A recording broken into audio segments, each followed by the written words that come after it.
Driving behaviour remains one of the top complaints to the city, particularly so with the driving behaviour of the public transport sector, specifically the amapela and minibus taxis, who can often be quite reckless and put the lives of their passengers and other road users in danger. Our enforcement must be done without fear or favour.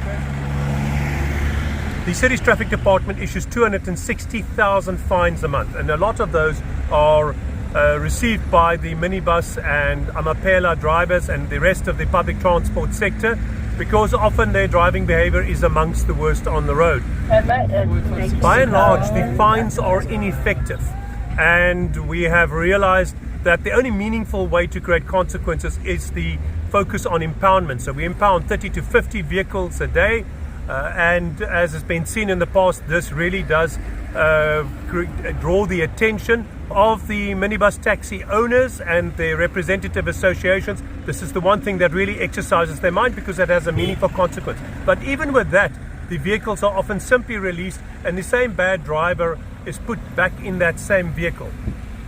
Very often these taxi drivers will accrue hundreds of outstanding fines, and some of those they will not pay, so they will result in outstanding warrants, and they will drive around with many outstanding warrants. And so we are changing our strategy now. We are focusing more assertively on the delinquent drivers, and we're coming out to the taxi ranks where these drivers will drive to and depart from, to make sure that we hold the errant drivers or the scofflaws who have outstanding warrants of arrest but have not settled them, that these are held to account. Actions have consequences, and everybody should be held accountable for bad driving behaviour.